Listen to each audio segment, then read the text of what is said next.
नमस्कार, छत्तीसगढ़ कौशल्या भूमि में आपका स्वागत है। मैं आपके साथ दिव्या पांडे। बुलेटिन की शुरुआत करेंगे। खबर रायपुर से है, जहां सीएम विष्णुदेव साय की पहल पर प्रयागराज महाकुंभ में राज्य के लिए स्थानीय लोगों के लिए छत्तीसगढ़ पवेलियन तैयार किया गया है। मुख्यमंत्री ने अपनी दूरदर्शी सोच से प्रयागराज में राज्य के लोगों के लिए ठहरने और भोजन करने की निःशुल्क व्यवस्था की है। बता दें, छत्तीसगढ़ के जो भी श्रद्धालु महाकुंभ में आस्था की डुबकी लगाना चाहते हैं, उनके लिए मुख्यमंत्री के निर्देश पर विशेष सुविधाएं उपलब्ध कराई गई हैं। छत्तीसगढ़ पवेलियन महाकुंभ मेला के सेक्टर 6 में स्थित है या ठीक बगाड़ा मेला के पास स्थित है, जहां आने के लिए लक्ष्मी द्वार से प्रवेश करना है। यहां से निकटतम रेलवे स्टेशन प्रयाग है। सड़क अथवा हवाई मार्ग से आने वाले श्रद्धालु इलाहाबाद यूनिवर्सिटी के रास्ते यमुना ब्रिज क्रॉस करके यहां पहुंच सकते हैं। को बता दें, छत्तीसगढ़ सीएम की तरफ से ये बड़ी पहल की गई है, जहां श्रद्धालुओं के रुकने और खाने के लिए निःशुल्क व्यवस्था की गई है। सीएम साय की तरफ से ये बड़ी पहल की गई है, जहां प्रयागराज महाकुंभ में छत्तीसगढ़ पवेलियन का इंतजाम किया गया है श्रद्धालुओं के रुकने। ज्यादा जानकारी के साथ हमारे संवाददाता मनोज शुक्ला हमारे साथ जुड़ गए हैं। मनोज, सीएम की तरफ से बड़ी पहल की गई है, महाकुंभ में छत्तीसगढ़ पवेलियन बनकर तैयार है, क्या कुछ खास है?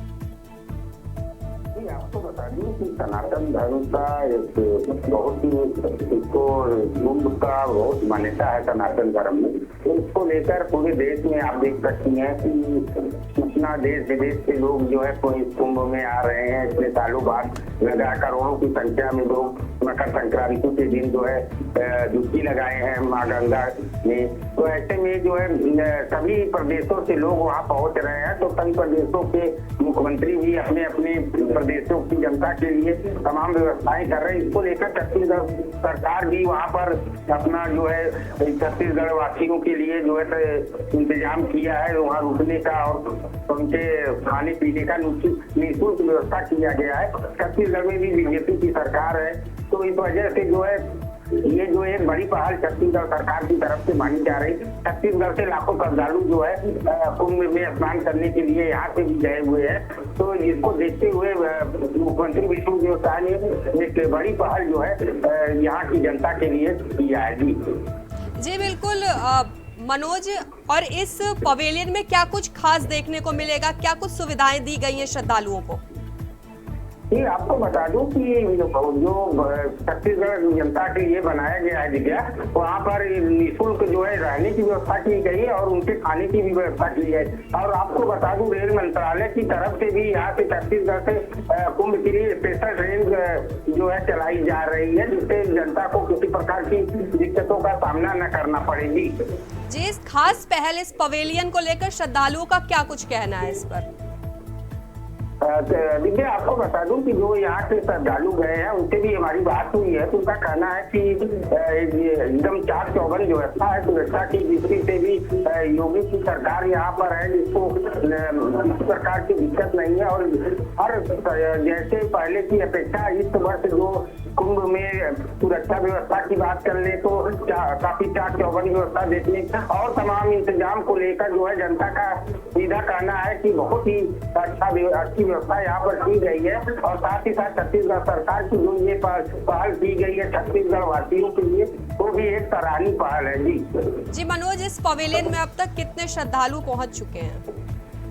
मैं आपको बता दूं कि आंकड़ा तो कुछ कहा नहीं जा सकता कि लाखों की संख्या में लोग आ रहे हैं, जा रहे हैं। और ये जबकि ये अंदेशा लगाया जा रहा है कि 3 करोड़ से ऊपर के लोग जो है माँ गंगा में डुबकी लगा चुके हैं मकर संक्रांति के दिन। तो निश्चित रूप से कहीं न कहीं जो एक अलग उमंग देखने को मिल रहा है सनातन धर्म में।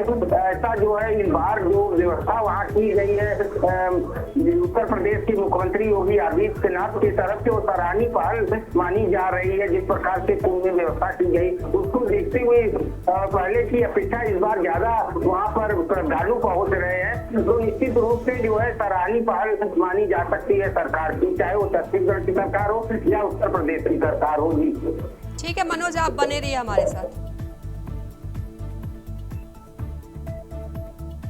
आपको बता दें, प्रयागराज महाकुंभ में छत्तीसगढ़ पवेलियन बनाया गया है, जहां श्रद्धालुओं के रुकने और भोजन की निःशुल्क व्यवस्था की गई है।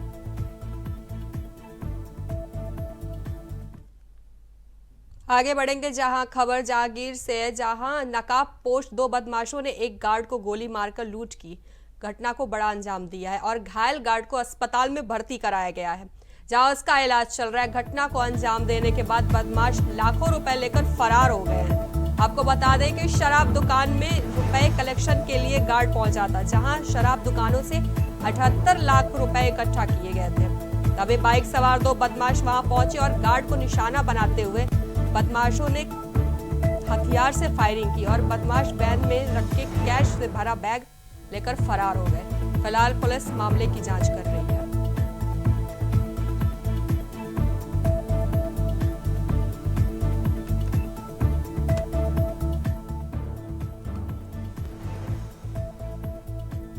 वहीं इसी खबर पर हमारे संवाददाता मनोज शुक्ला हमारे साथ बने हुए हैं। मनोज, बदमाशों ने बड़ी वारदात को अंजाम दिया है, क्या कुछ अपडेट है?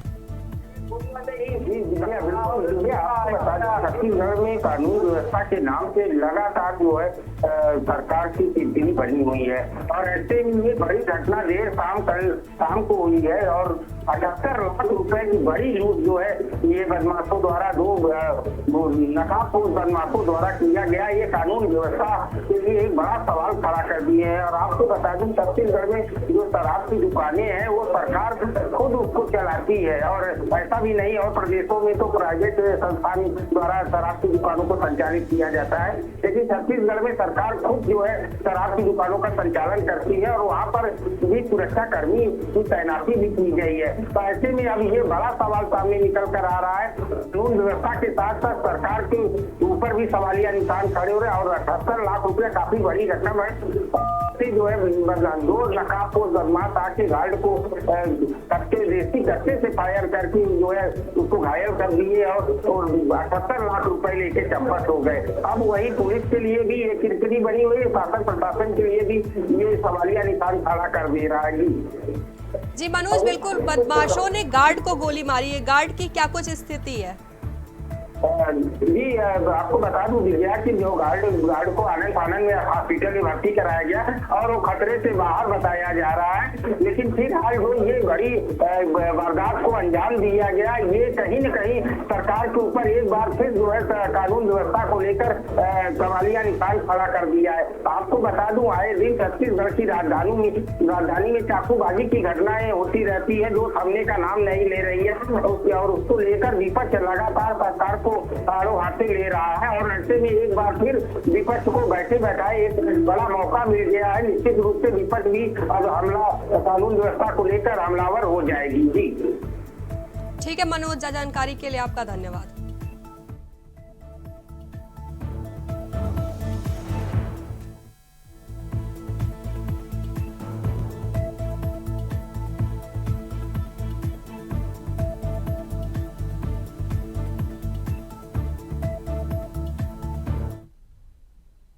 खबर जगदलपुर से है, जहां पीडब्ल्यूडी विभाग के कारनामे एक बार फिर सामने आए हैं। बता दें कि जगदलपुर नगर निगम में पीडब्ल्यूडी विभाग ने शानदार और चमचमाती सड़क बनाई है, ताकि जब भी मंत्री अपने बंगले तक पहुंचे तो उन्हें सड़क उबड़ खाबड़ ना दिखे। दरअसल वृंदावन कॉलोनी में पीडब्ल्यूडी विभाग ने मंत्री केदार कश्यप के बंगले तक ही सड़क बनाई और आगे की सड़क को ऐसे ही छोड़ दिया है, जो पूरी तरह से खराब है। वार्ड के लोग इसको लेकर कई बार शिकायत भी कर चुके हैं। आगे की सड़क को बना दिया जाए, लेकिन विभागीय अफसरों के कान में जूं तक नहीं रेंग रही है। ऐसे लोगों में काफी नाराजगी भी दिख रही है। वहीं लोगों का कहना है कि खराब सड़क होने की वजह से यहाँ हादसे होते रहते हैं। आगे की रोड नहीं बनाई जा रही है, हमारी मांग को पूरी नहीं की जा रही है, ताकि यहाँ हो रहे हादसे पर अंकुश लग सके। यदि रोड का काम पूरा नहीं होता है तो इसका जवाब हम नगरीय निकाय चुनाव में देंगे। सुविधा इस रोड से लोगों को बहुत कम मिल पा रही है, क्योंकि रोड आधी अधूरी बनी है। हम चाहते हैं कि रोड पूरी कंप्लीट एंड तक पूरी अच्छी बन जाए, लोगों को सुविधा हो जाए, क्योंकि लोग आए दिन इस रोड पर गिर जाते। गड्ढे यहीं पर गड्ढे थे पहले, जो अभी भी भरे हैं और ले आधी सी रोड बनी है। इसे प्लीज़ हम चाहते हैं कि ये कंप्लीट कर दें इसे और लोगों की सुविधा अच्छी हो जाए। और आधी रोड क्यों बनी है ये मैं पूछना चाहता हूँ हम चाहते हैं कि भाई क्यों कंप्लीट क्यों नहीं कर रहा। सुविधा जनता के लिए है और जनता चाहती है कि ये रोड अच्छी बने। आगे रोड तो ख़राब है, लेकिन अब कब बनेगी, कैसे बनेगी, आश्वासन मिला है कि आगे की रोड बन जाएगी। मंत्री जी के बंगले तक बना है, तो अब ये तो अपन कुछ कह नहीं सकते कि यहीं तक क्यों बना, आगे क्यों नहीं बना है। तो अब जहाँ तक हो सकती मिल रही है, बाकी आगे वाले लोगों को नहीं मिल पा रही है। खबर रायपुर से है, जहां डिप्टी सीएम अरुण साव ने रायपुर प्रेस क्लब में आयोजित प्रेस से मिलिए कार्यक्रम के दौरान पत्रकारों से बातचीत की। इस दौरान कार्यक्रम में उन्होंने अपनी राजनीतिक यात्रा, नगरीय विकास की दिशा में किए गए कार्यों, आगामी नगरीय निकाय चुनाव समेत कई मुद्दों पर अपने विचार शेयर किए। वहीं इस दौरान हर घर नल से जल मिशन पर बात करते हुए उप मुख्यमंत्री ने हर घर नल से जल मिशन पर बात करते हुए कहा कि उनका उद्देश्य हर घर तक नल तक से पहुंचना है और इस दौरान किसी भी प्रकार के भ्रष्टाचार को बर्दाश्त नहीं किया जाएगा। इसके साथ ही उन्होंने कहा कि राजधानी के बीचों बीच स्काई वॉक का काम जल्द शुरू होगा। इसके साथ ही पत्रकारों की मांगों को भी पूरा करने का आश्वासन दिया। एक ऊर्जावान युवा पत्रकार मुकेश सुगाकर जी की दुर्भाग्यजनक से हत्या की गई। एक रिपोर्ट उन्होंने प्रकाशित की थी, रोड के बारे में प्रसारित की थी। जिस दिन वो रिपोर्ट मेरी नजर में आए 25 दिसंबर को, सेम डे उसके लिए मैंने जांच कमेटी बनाने का निर्देश दिया। दुर्भाग्य से एक घटना हो गई। घटना के बाद पुलिस प्रशासन ने भी त्वरित कार्यवाही की। किस तरह से कहां पर बाड़ी रखा था, लेकिन पुलिस ने ढूंढ निकाला।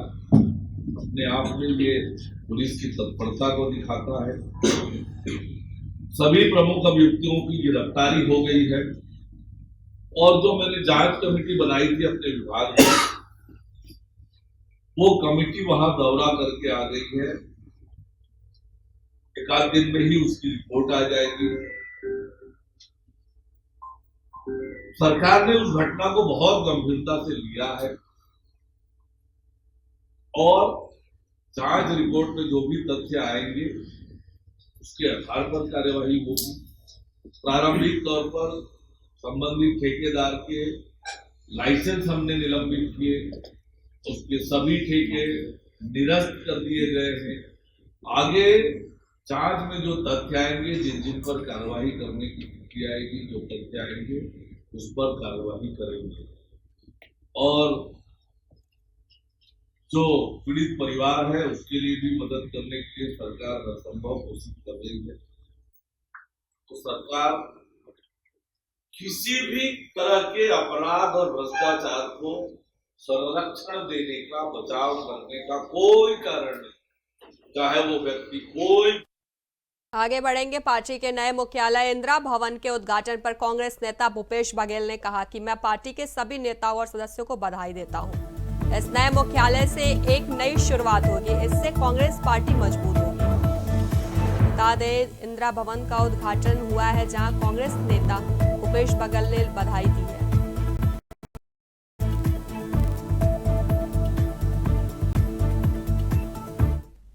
बहुत बहुत बधाई सभी प्रदेश कांग्रेस कमेटी को और सभी सदस्यों को बधाई। और नए भवन से नई शुरुआत होगी और कांग्रेस मजबूत होगी इस भवन से। खबर बलौदा बाजार से है, जहां जिला पुलिस अधीक्षक विजय अग्रवाल के नेतृत्व में ऑपरेशन विश्वास चलाकर अवैध काम करने के वाले के खिलाफ सख्त कार्रवाई की गई है। आज एक अंतर्राज्यीय तस्कर आरोपी को गिरफ्तार किया गया है। आपको बता दें, आरोपी रेलवे भाटापार से उतरकर एक बैग में 20 किलो गांजा लेकर उतरा। आरोपी झांसी उत्तर प्रदेश का रहने वाला है। पुलिस ने जब इसके बैग की जांच की तो 20 किलो गांजा निकला, जिसकी कीमत 2 लाख रुपए बताई जा रही है।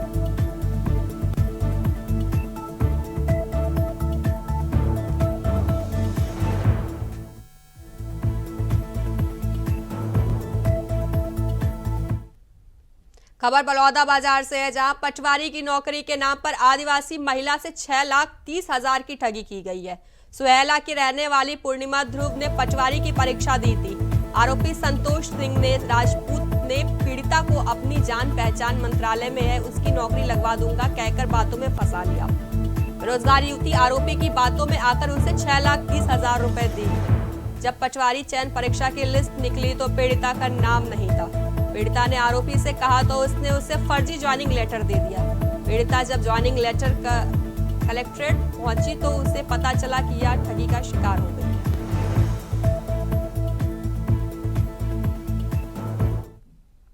खबर रायपुर से है, जहां नगरीय निकायों में ओबीसी आरक्षण को लेकर सत्ताधारी दल बीजेपी और कांग्रेस आमने सामने आ गए हैं।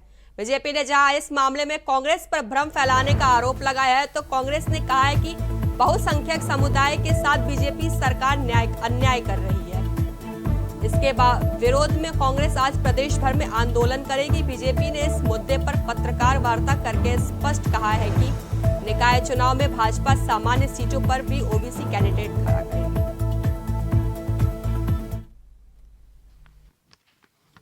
आरक्षण के प्रति पंडित जवाहरलाल नेहरू के भाव थे। 1979 में जब हम जनसंघ के रूप में थे, जनता पार्टी में शामिल थे, हमारी सरकार थी, तब मंडल आयोग का गठन हुआ पिछड़े वर्ग को आरक्षण देने के लिए।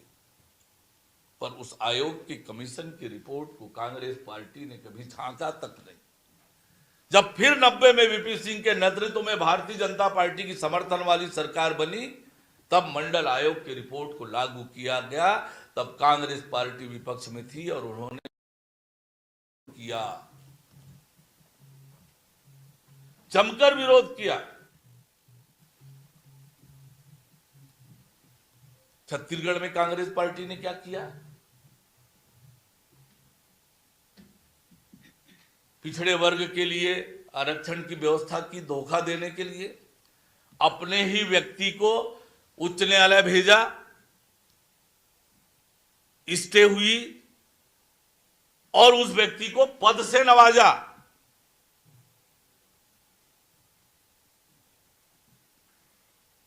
पिछड़े वर्ग को केवल और केवल धोखा देने का काम, ठगने का काम, ये कांग्रेस पार्टी का इतिहास रहा है। आज बड़े हितैषी बनने चले आए हैं, भ्रम पैदा कर रहे हैं। खबर अंबिकापुर से है, जहां अवैध सट्टा मामले में पुलिस ने बड़ी कार्रवाई की है। जय स्तंभ चौक के एक घर से पुलिस ने छापा मारकर 73 mobile, 234 ATM card, 81 passbook, 13 pan card, कई आधार कार्ड और 8 बारकोड भी जब्त किया है। बता दें, विंज ऐप पर ऑनलाइन सट्टा खिलवाया जा रहा था। वहीं मुख्य आरोपी सुधीर गुप्ता फरार होने में कामयाब हो गया है। पुलिस ने बताया है कि बैंक अकाउंट देश के अलग अलग इलाके में खोले गए हैं। वहीं एक बैंक खाते से 15 करोड़ के लेन देन का खुलासा हुआ है। पुलिस ने अन्य खातों से 100 करोड़ के ट्रांजैक्शन होने की आशंका भी जताई है।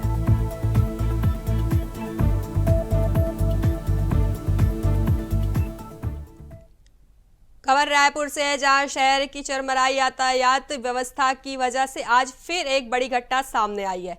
शहर के व्यस्त और वीआईपी क्षेत्र भगत सिंह चौक पर सड़क नियमों की अनदेखी के कारण हुई एक सड़क दुर्घटना में महिला की जान चली गई है। बता दें कि मरी ड्राइव की ओर जा रही एक ई रिक्शा को तेज गति से आ रही ऑल्टो कार ने जोरदार टक्कर मार दी। वहीं टक्कर के बाद ई रिक्शा पलट गया और एक महिला की मौत हो गई।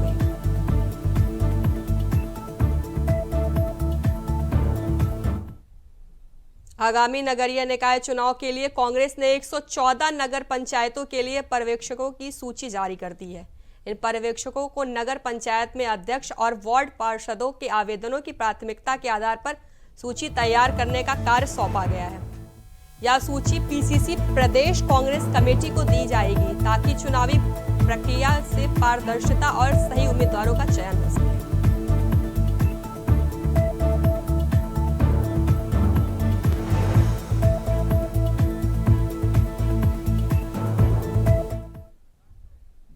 आगे बढ़ेंगे। दिवंगत पत्रकार मुकेश चंद्राकर के अस्थि कलश के साथ छेड़छाड़ की घटना सामने आई है। सोमवार को जब परिजन अस्थि कलश लेने पहुंचे तो पाया कि घड़ा फूटा हुआ था और अस्थियां निर्धारित स्थल से 50 मीटर दूर बिखरी पड़ी थी। परिजनों ने तुरंत इस घटना की सूचना बीजापुर एसपी को दी। मुकेश चंद्राकर के अंतिम संस्कार के बाद उनकी अस्थियां मुक्त धाम में एक पेड़ की डाल में बांध दी गई थी। लेकिन सोमवार को जब परिजन अस्थियां लेने पहुंचे तो घड़ा टूटा हुआ मिला और अस्थियां बिखरी हुई थी। आज उनकी अस्थियों का तेलंगाना के कालेश्वरम में गोदावरी नदी में विसर्जन होगा।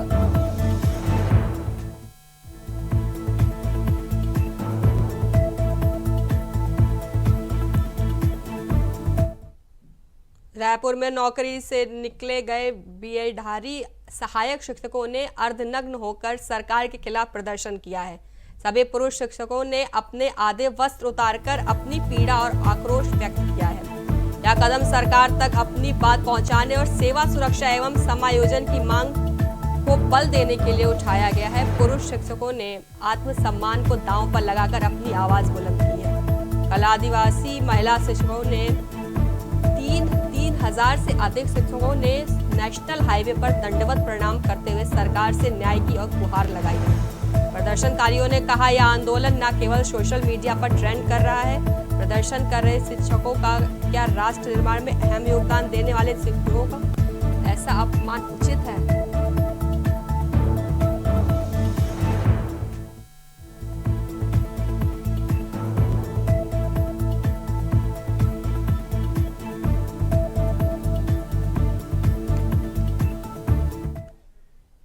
छेरछेरा त्योहार हर साल पौष मास के पूर्णिमा के दिन मनाया जाता है। छेरछेरा का मतलब है कि किसी को दान में रुपए और धान तथा चावल दान करना है। छेरछेरा कहते हैं छत्तीसगढ़ में हिंदू धर्म में छेरछेरा त्योहार बहुत ही उत्सव के साथ मनाया जाता है। छेरछेरा त्योहार के दिन शाकंभरी देवी की पूजन विधि विधान से की जाती है। ऐसी मान्यता है कि धान की फसल जब खेत से घर पर ब्यारा में आता है तो उसे धान की फसल को किसान लोग साल भर के लिए अपने कोठे पर रख कर देते हैं और भगवान अन्नपूर्णा की पूजा पाठ करते हैं। घर पर छत्तीसगढ़ी व्यंजन ठठेरी, खुरमी, सोलो, गुलगुला, करी, लड्डू बनाकर इस त्योहार को बहुत ही धूमधाम से मनाया जाता है।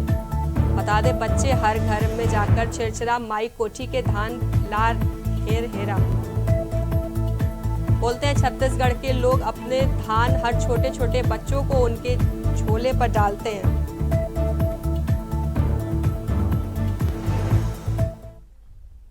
बलौदाबाजार में नगरीय निकाय चुनाव की तैयारी को लेकर प्रदेश कांग्रेस कमेटी ने पर्यवेक्षक के रूप में तखतपुरी की पूर्व विधायक रश्मि सिंह को बलौदाबाजार में नगरीय निकाय चुनाव को लेकर चर्चा हेतु पार्टी के वरिष्ठ जनों से चर्चा की। पर्यवेक्षक रश्मि ने कहा कि चुनाव की तैयारी पहले से शुरू करने से चुनाव में मजबूती से उतरने के लिए सभी कार्यकर्ताओं को संगठित होकर काम करें। पार्टी जिसे प्रत्याशी बनाएगी उसके पक्ष में कार्य करना है। उन्होंने कहा कि छत्तीसगढ़ के लोगों की इच्छा है कि कांग्रेस के कार्यालय में जो विकास कार्य हुए तथा जनहित में जो कार्य भूपेश सरकार ने किए थे वह अब दिख नहीं रहा है।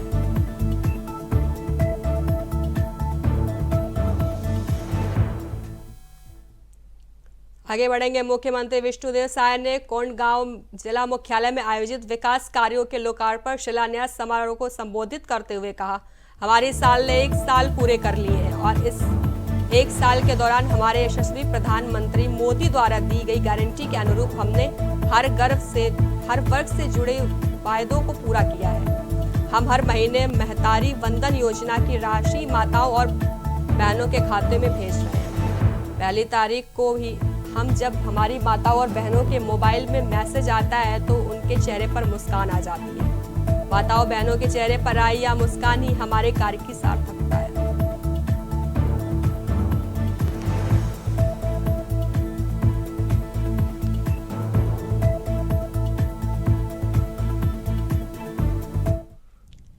रायगढ़ दौरे पर पहुंचे छत्तीसगढ़ के कृषि मंत्री रामविचार नेताम ने पूस पुन्नी और छत्तीसगढ़ में मनाए जाने लोक पर्व छेरछेरा की परंपरा को निभाते हुए वित्त मंत्री ओपी चौधरी और रायगढ़ लोकसभा सांसद राधेश्याम राठिया को धान भेंट किया।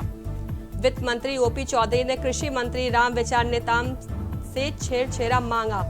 इस दौरान वित्त मंत्री के साथ मौजूद अफसर और कर्मचारी भी छेरछेरा माई कोठी के धान ला हेरा बोलते हुए नजर आए। इस दौरान उन्होंने क्षेत्रीय संस्कृति और परंपराओं को बढ़ावा देते हुए कहा कि वहीं जिले के कलेक्ट्रेट सभा में सभी अधिकारियों की बैठक ली।